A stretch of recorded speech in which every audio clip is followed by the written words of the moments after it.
Čaute všetci. Dnes pokračujeme v téme dobrovoľníci a dobrovoľníctvo. Ak ste nevideli náš prvý diel, určite si ho pozriete. Budeme používať slovíčko náhrada. Okrem toho sa budeme venovať aj výpočtu hodnoty dobrovoľníckej činnosti. Povieme si, ako vypočítať, ako zaúčtovať, lebo my sme aj účtovnícky podcast, na čo nám to môže pomôcť. A poďme sa spolu do avizovaných tém. Poďme teda k tým náhradám dobrovoľníkov. Jednou skupinou sú cestovné náhrady, druhou sú náhrady tzv. Materiálno-technické zabezpečenie dobrovoľníka a tretia skupina sa týka len športových organizácií a dobrovoľníkov zapísaných v informačnom systéme športu a to sú náhrady za stratu času dobrovoľníka v športe.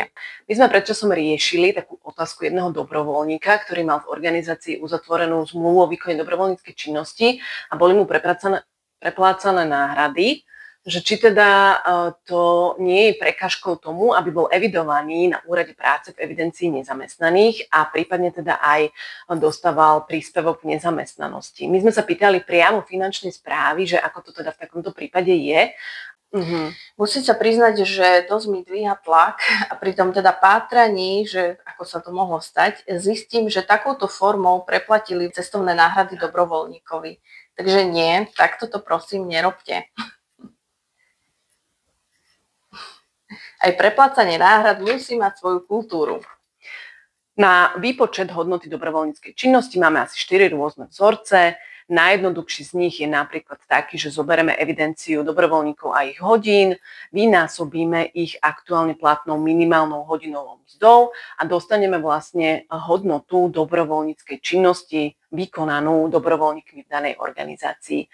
Čiže nemusíte vlastne si míňať finančné prostriedky a vlastne obmedzovať cash flow. Tentokrát sme vám ponúkli aj 2 bonusy. Prvým bola zmluva o výkone dobrovoľníckej činnosti a druhým bude potvrdenie o hodinách dobrovoľníckej činnosti, ktoré nájdete čoskoro na našom profile.